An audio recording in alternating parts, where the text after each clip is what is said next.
Hi everyone, today I am discuss about lines law. इससे पहले हमने पहली वाली वीडियो में पढ़ी थी इंड्यूस्ड करंट। इससे पहली वीडियो में पढ़ी थी इंड्यूस्ड करंट। इसी पर बेस्ड है ये हमारा, यानी लाइन्स रूल क्या है।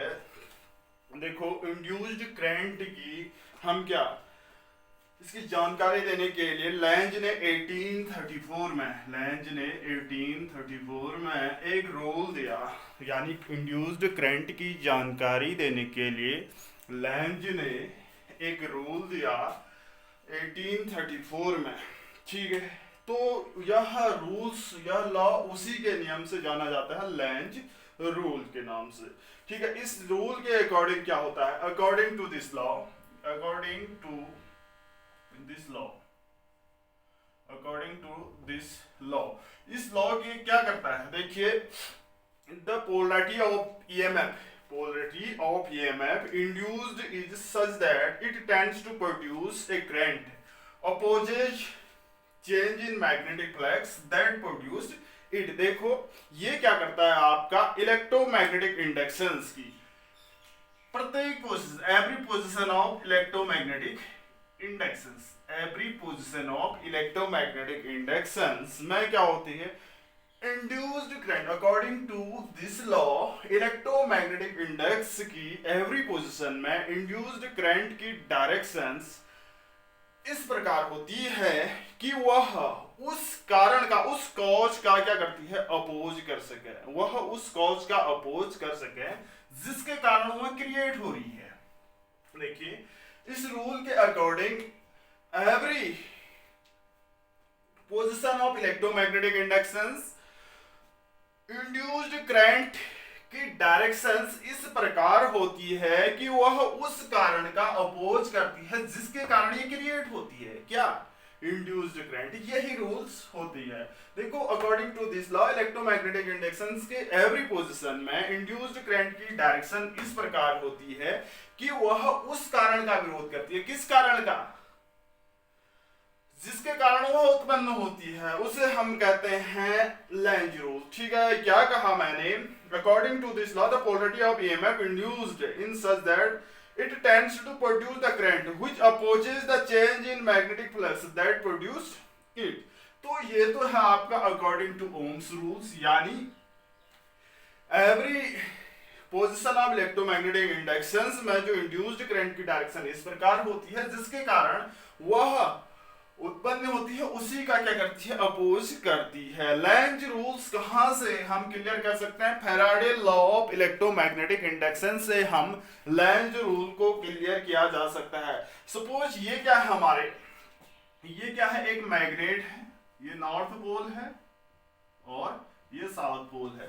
यहां पर एक कॉइल रखी गई है, आपका ये कॉइल है, ये कॉइल है आपकी, एक गैल्वेनोमीटर है इसमें ऐड करते हुए। अब देखो, जैसे ही हम क्या करते हैं, ये नॉर्थ और ये साउथ पोल, इसको इस कॉइल के नजदीक ले जाते हैं, तो इसका जो फेस है कॉइल के नॉर्थ पोल की साइड्स, तो ये भी नॉर्थ बन जाता है और इसमें करंट ऐसे फ्लो होती है, एंटी क्लॉकवाइज डायरेक्शन।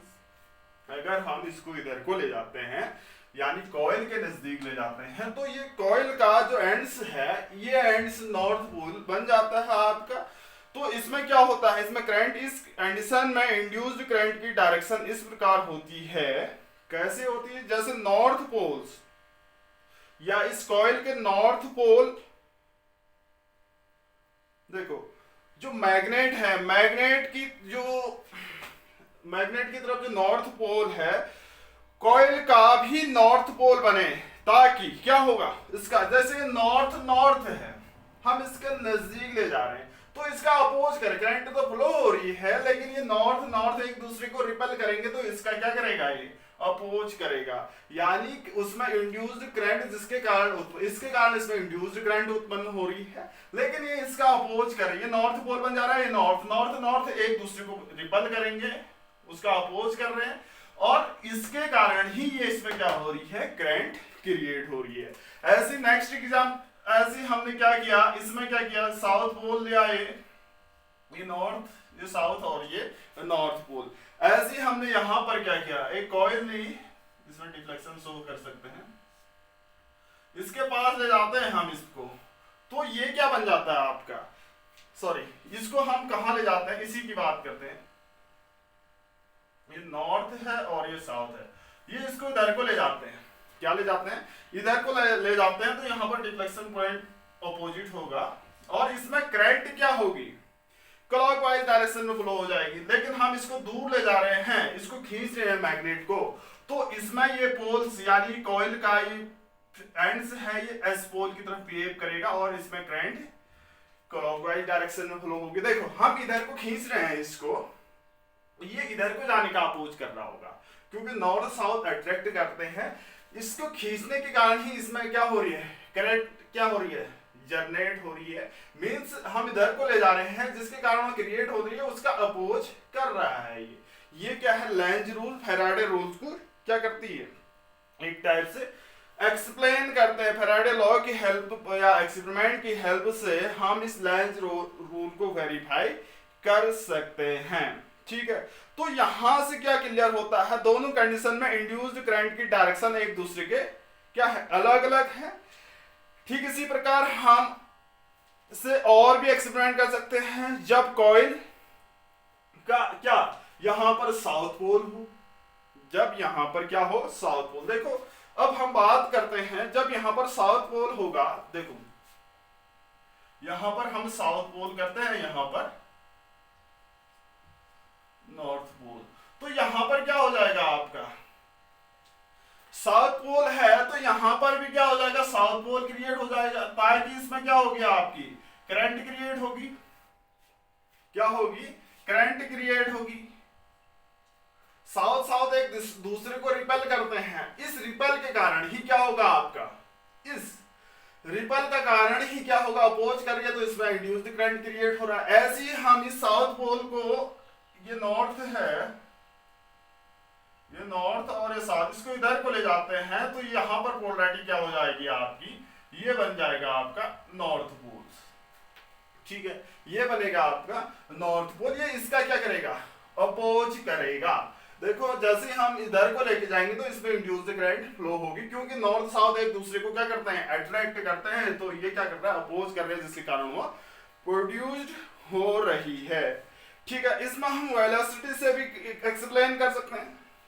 देखो अब हम बात कर रहे हैं क्या, जब नेक्स्ट कंडीशंस पूछा गया है एग्जाम में, देखो if both the loop and magnet of relative motion, दोनों क्या कर रहे हैं, मोशन कर रहे हैं with respect to each other, तो इस कंडीशन में क्या होगा, तो Lenz rule, according to Lenz rule, suppose ये क्या है आपकी कोई कॉइल है, ये क्या है, नॉर्थ पोल की तरह कॉइल है, इसमें करंट ऐसी फ्लो हो रही है। जब हम इसको ऐसे ले जा रहे हैं v1 वेलोसिटी से, इसको ला रहे हैं और v2 वेलोसिटी को हम, ये क्या है आपका नॉर्थ और साउथ, ये देखो v1 और v2, यहां पर v1 क्या होगा, ग्रेटर देन v2 होगा, v1 ग्रेटर देन v2।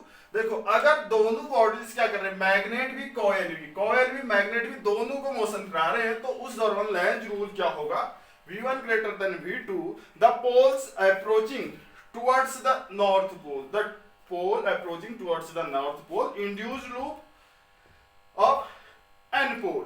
ठीक है, ये इसकी ओर अप्रोच होना चाहेगा, क्योंकि नॉर्थ क्या होते हैं, एक दूसरे को क्या करते हैं, रिपेल करते हैं, फिर भी इसमें क्या हो रही है, करंट जनरेट हो रही है इसके कारण, तो ये रिपेल करेंगे एक दूसरे को, तो क्या होगा, तो इंड्यूस्ड करंट का जो क्या कर रहे हैं, जिसके कारण क्या हो रही, क्रिएट हो रही है, इसके कारण इसका अपोज कर रहे हैं, क्योंकि हमने इसको स्पीड ज्यादा दे रखी है तो इसके नजदीक ले जा रहे हैं।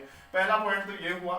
तो दूसरा पॉइंट, अगर हम कहते हैं v1 लेस देन v2, देखो दोनों रिलेटिव मोशन कर रहे हैं, ये क्या है आपका कॉइल है, ये एस है, इसमें क्या है आपकी क्लॉकवाइज डायरेक्शन में क्या हो रही है, करंट फ्लो हो रही है, ये v1 है और इसका मैग्नेट ये है, ये नॉर्थ है, ये नॉर्थ है, ये साउथ है और ये v2 है।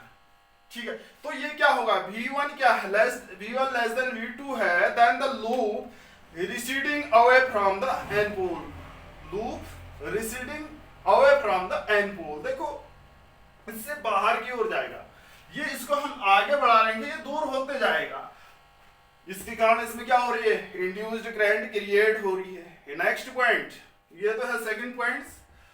थर्ड पॉइंट की बात करते हैं हम, जब क्या है, when the loop of magnet having opposite direction, दोनों की क्या है, अपोजिट डायरेक्शन है, उस कंडीशन में हम क्या करेंगे।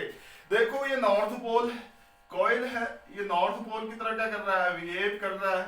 सपोज इसकी वेलोसिटी क्या है, v1 है, और जो दूसरा है मैग्नेट उसकी वेलोसिटी एक दूसरे के अपोजिट है, नॉर्थ साउथ, ये क्या है आपकी v2 है।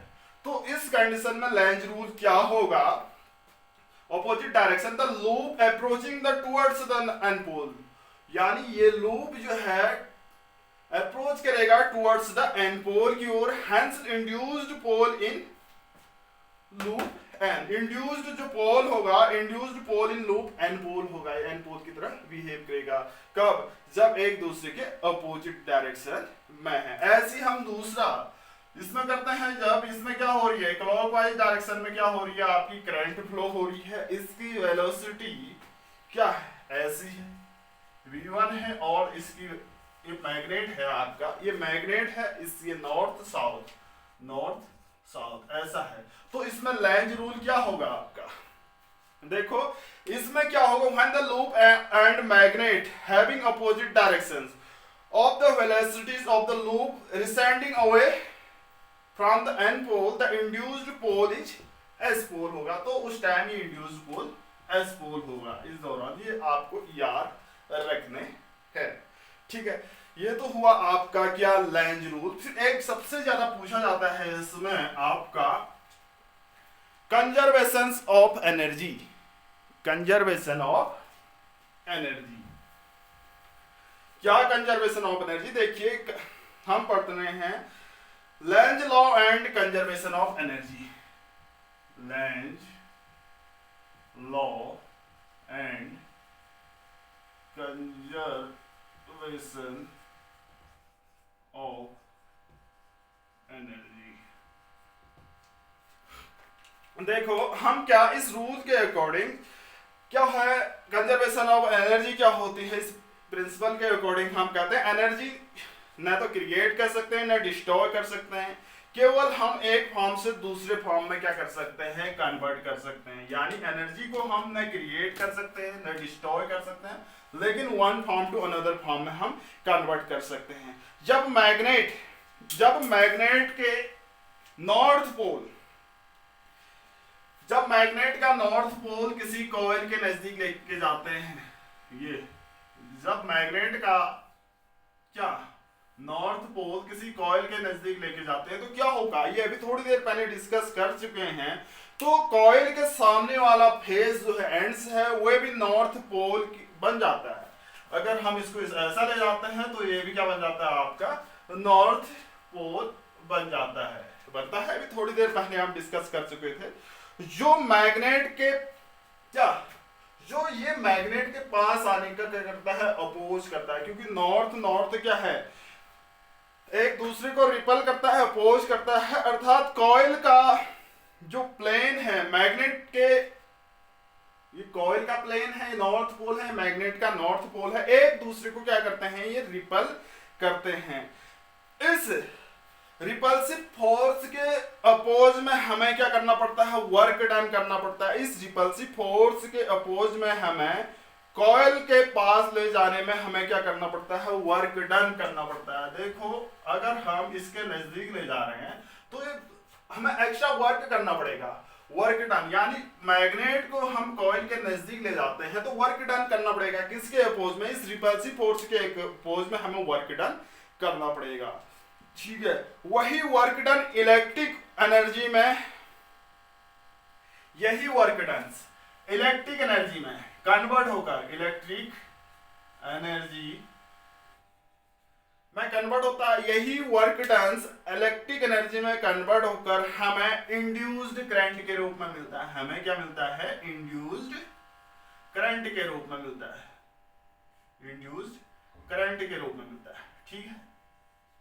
यही वर्क डन हमें क्या मिलता है, इंड्यूस्ड करंट के रूप में मिलता है। इसी प्रकार हम क्या करते हैं, मैग्नेट के नॉर्थ पोल को इससे दूर ले जाते हैं, अगर ये दूर ले जाते हैं तो यहां पर क्या बन जाता है, एस पोल बन जाता है, ये एन पोल बन जाता है। ठीक है, हम इधर को खींच रहे हैं लेकिन ये इधर को जाना चाह रहा है। ठीक है, यानी इन दोनों में अट्रैक्टिव फोर्स आ जा रहा है। हम इसके अगेन वर्क कर रहे हैं, हम इधर को लेके आ रहे हैं। कब? जब हम इस मैग्नेट को कॉइल से बाहर की ओर ले जा रहे हैं, खींच रहे हैं, तो ये कॉइल का जो बार मैग्नेट की तरफ एंड्स है वो साउथ पोल की तरफ बिहेव करेगा, और इसको हम खींचते हैं तो क्या होता है, हमें किसके अगेन वर्क डन करना पड़ता है, क्योंकि इसके अंदर क्या होता है, रिपल्सिव फोर्स होता है। इस अट्रैक्टिव फोर्स, अनलाइक पोल्स है, अट्रैक्टिव फोर्स के अगेन हमें क्या करना पड़ता है, वर्क डन करना पड़ता है। यही वर्क डन इलेक्ट्रिक एनर्जी में कन्वर्ट होकर इंड्यूस्ड करंट के रूप में मिलता है। इस प्रकार हम कह सकते हैं कि जो लेंज लॉ है एनर्जी कंजर्वेशन के इक्विवेलेंट है, यानी एनर्जी कंजर्वेशन को फॉलो करते हैं। ठीक है, एनर्जी कंजर्वेशन को फॉलो किया जा सकता है। ठीक है, देखो बिना मैकेनिकल वर्क के हम इलेक्ट्रिक एनर्जी हमें प्राप्त होगी, जो बिना वर्क डन करके हमें मैकेनिकल एनर्जी प्राप्त नहीं होगी तो जो एनर्जी कंजर्वेशन लॉ के क्या है, अगेन है। तो यहां से क्लियर क्या होता है, इलेक्ट्रोमैग्नेटिक इंडक्शन क्या करता है, मैकेनिकल एनर्जी ही इलेक्ट्रिकल एनर्जी में बदलती है। यानी हमें इलेक्ट्रोमैग्नेटिक इंडक्शन में जो मैकेनिकल एनर्जी है वो किस में बदलती है, इलेक्ट्रिकल एनर्जी में कन्वर्ट होती है। ठीक है, इलेक्ट्रिक एनर्जी में कन्वर्ट होते हैं। और लेंज रूल भी ठीक इसी प्रकार है, जिसे हम लेंज क्या कहते हैं, law and conservation of energy कहेंगे। ठीक है, ये तो है हमारा क्या, लेंज लॉ। नेक्स्ट, फ्लेमिंग आपने पढ़ा है, जो इंड्यूस्ड करंट है इसकी डायरेक्शन को हम कैसे फाइंड कर सकते हैं। एक होता है Fleming right hand rule. Fleming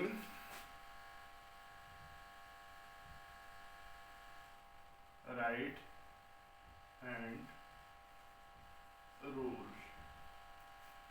देखो ये क्या है, आप राइट हैंड लेते हैं तो क्या करते हैं, यहां पर एक थंब, फोर फिंगर और सेंट्रल फिंगर, ये थंब, फोर और सेंट्रल फिंगर, ये क्या होते हैं, एक दूसरे के क्या होते हैं, परपेंडिकुलर होते हैं। राइट हैंड लिया, ये क्या होता है, एक दूसरे के परपेंडिकुलर होती है। यहां पर अकॉर्डिंग टू फ्लेमिंग रूल के अकॉर्डिंग जो थंब है मोशन ऑफ द कंडक्टर को शो करेगा।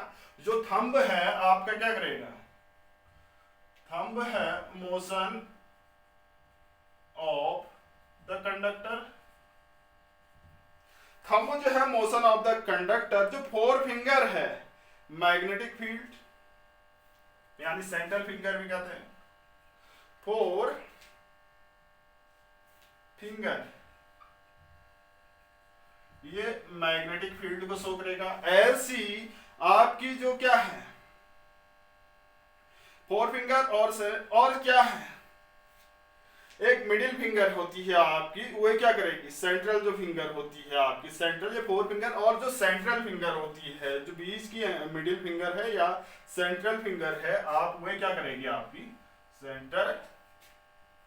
सेंट्रल फिंगर की बात करते हैं, ये क्या करेगी, इंड्यूस्ड करंट को शो करेगी,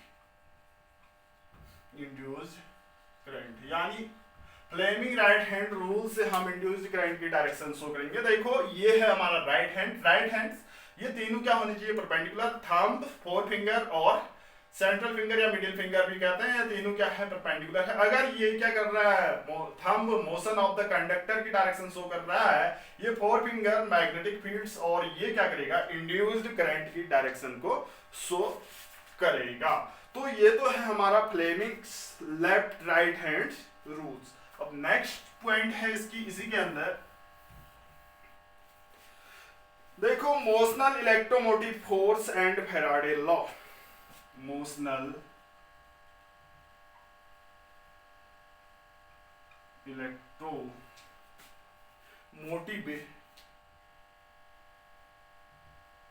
electromotive force and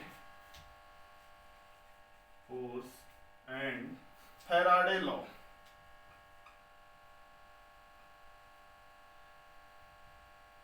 Faraday's law, या इसको हम ऐसे भी पूछा जा सकता है आपका motion of a conductor in uniform magnetic field. Motion of a conductor in uniform magnetic field. Motion of a conductor in uniform magnetic field, ऐसे भी पूछा जा सकता है। देखिए मोशन में हटा दे रहा हूं, motion of a conductor in uniform electric field या motional electromotive force in and Faraday law. Consider a uniform magnetic field. हमने एक यूनिफॉर्म मैग्नेटिक फील्ड कंसिडर किया एक रेक्टेंगल बेस पर। ये क्या है हमारा, इसमें हमने क्या किया, एक यूनिफॉर्म मैग्नेटिक फील्ड क्या किया, यहां पर क्या है आपका यूनिफॉर्म मैग्नेटिक फील्ड है। ये क्या है, यूनिफॉर्म मैग्नेटिक फील्ड है। कंसिडर बी जो है इसमें यूनिफॉर्म, बी जो है यूनिफॉर्म है। ये है A B C D, A B C D. Consider a uniform magnetic field region A B C D and a coil P Q R S. एक कॉइल है P Q R S is placed inside the magnetic field at time T. किसी time एक क्या है, P Q R S एक coil है, किसी time T time पर ये कहाँ है, इस मैग्नेटिक फील्ड में प्लेस्ड है। देखो यहां पर आपका क्या है, किसी टाइम की बात कर रहे हैं, तो किसी टाइम जो है हमारा मैग्नेटिक फील्ड यहां पर टी टाइम पर हमारा प्लेस्ड है कहां पर, P dash Q dash S dash, और ये पी डैश किसी टाइम, ये वाला कोना पी डैश और क्यू और S dash R. P dash हो गया, यहाँ चल नहीं रही है, पी डैश, ये पी डैश है, ये क्यू है और ये आर है, ये एस डैश है। ठीक है, पी डैश क्यू डैश और एस डैश, और ये क्या है हमारा पी और एस, ये टर्म है पी, ये है एस है। हमने क्या लिया, कंसिडर यूनिफॉर्म मैग्नेटिक फील्ड जो बी है, ये क्या किया हमने, ए बी सी डी क्या है, ये यूनिफॉर्म मैग्नेटिक फील्ड बी है।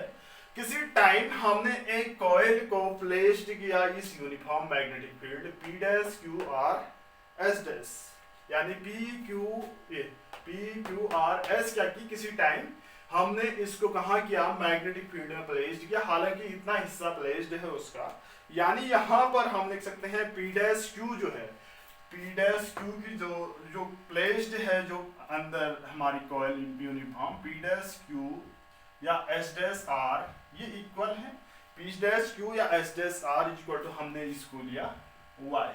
ठीक है, पी डैश से क्यू तक, एस डैश से आर तक इसको हमने लिया वाई लिया, और ऐसी of the coil inside the magnetic fields. Let L be the length, L क्या है, सपोज लेंथ है, let length is equal to, length क्या है, एल है, L be the length of the arm of the coils. तो इस coil की length क्या है आपकी, एल है, तो area of the magnetic fields कितना होगा,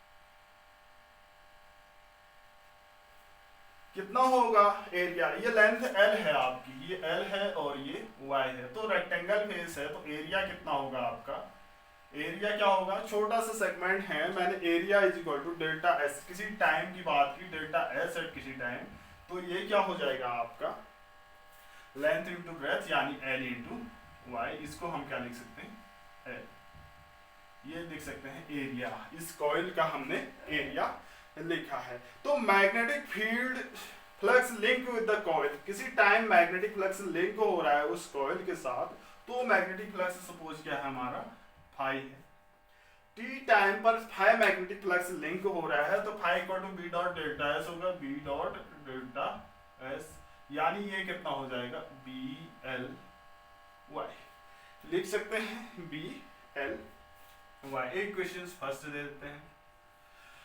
इसके बाद देखो हम rate of change of magnetic flux link with the coil, rate of since हम rate of change of magnetic flux link with the coil D by D T लिख रहे हैं, यानी D by D T into B L Y. यहाँ पर B constant है, L constant है, B constant है, एल कांस्टेंट है, वाई इतना डिस्प्लेस्ड है, तो बी एल बाहर आया, D Y upon D T आया। जो D Y upon D T है velocity with which the coil pulled and out of the magnetic field। ये D Y upon D T क्या है? वेलोसिटी है जब हम इसको इस मैग्नेटिक फील्ड से खींचते हैं, इसको हमने वेलोसिटी लिखा, तो ये क्या है? बी एल हुई, तो ये क्या होगा आपकी वेलोसिटी। तो इक्वेशंस 2 आ जाएगी, ये इक्वेशंस 2। वी वेलोसिटी क्या? V velocity with the which the coil pulled out of the magnetic field। V velocity। अब देखो हमने Faraday law of electromagnetic induction second law पढ़ा था, तो E इज इक्वल टू क्या होता है हमारा, सिंस हम जानते हैं E is equal to minus D phi upon क्या D T is equal to क्या, ये हम जानते हैं, ठीक है। अब D phi upon D T की वैल्यू हम जानते हैं, सेकेंड और थर्ड से हम क्या लिख सकते हैं, E is equal to minus B L V. ये क्या होगा आपका इलेक्ट्रोमोटिव फोर्स इन यूनिफॉर्म किसमें, अगर motion of a conductor in uniform magnetic field है तो उसमें E कितना होगा, माइनस बी एल वी। तो यहां से हम force from Fleming left hand rule से current due to the induced EMF, तो आर से क्यू की ओर हम क्या कर सकते हैं, फाइंड कर सकते हैं। तो B L V is called motional force. ये बी एल वी क्या कहलाएगा आपका, मोशनल इलेक्ट्रोमैग्नेटिक फोर्स कहलाएगा। Motional electromagnetic force is equal to B L V, ठीक है। या motion in a conductor in uniform magnetic field, motion in a, हमने uniform magnetic field में एक कंडक्टर रखा, तो उस पर मोशनल फोर्स कितना होगा, E equal to minus B L V. ऐसे ही हम क्या करते हैं, देखो हम बता नहीं रहे, इसी टाइप की देखो when a conducting rod of length L fixed one end moves to a circular path, कोई L है, ये ऐसे पाथ के अलॉन्ग क्या कर रहा है, घूम रहा है, ये L लेंथ, ठीक है, of length L fixed one end moves the circular path with angular velocity, क्या है, with angular velocity, ये फिक्स्ड है, ये रॉड है, फिक्स्ड घूम रही है एक सर्कुलर पाथ में ऐसे, ठीक है। किस वेलोसिटी, एंगुलर वेलोसिटी ओमेगा से, एंगुलर वेलोसिटी ओमेगा से, विथ यूनिफॉर्म मैग्नेटिक फील्ड, एक समान magnetic field, then induced EMF उसमें कितना होगा, वो इतना होगा। आप करेंगे कुछ, E equal to half B omega L square, omega L square. ये तो है motional electromagnetic force of Faraday law. Thank you.